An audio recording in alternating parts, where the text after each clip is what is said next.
Wassalamualaikum warahmatullahi wabarakatuh. Alhamdulillah, tepang deui sareng simkuring wastana Qori Aulia Syifa di SMP Negeri 3 Cileunyi. Dina waktos ayeuna, simkuring bade mintonkeun review buku Metode Sajak Sunda. Judul buku Raden Ajeng Kartini karangan B.A. Saleh nu diterbitkeun ku Sivi Citra Peraya di tahun terbit 2007. Seueurna 84 halaman. Reviewerna simkuring Qori Aulia Syifa.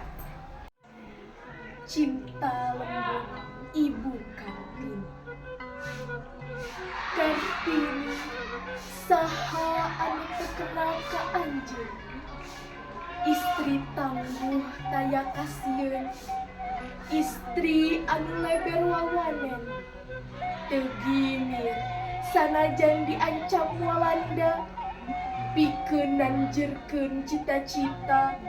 Nangkat kaum istri sangkan aya harga diri. Kahadean anjeun kawentar di Nusantara.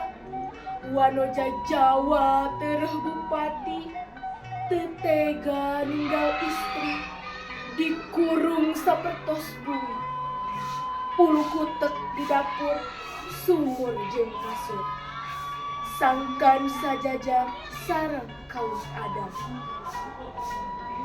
Berkat anjeun Kartini anu parantos narohkeun nyawa, nebarkeun elmu pangaweruh, kaum istri jadi bebas, lepas tina kungkungan adat, merdeka, laksana sajajar jeung kaum Adam.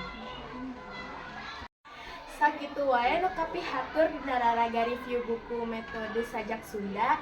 Mugia katampi kalayan tiasa nyandak hikmah caritana. Insyaallah pendak deui dina review buku salajengna. Wassalamualaikum warahmatullahi wabarakatuh.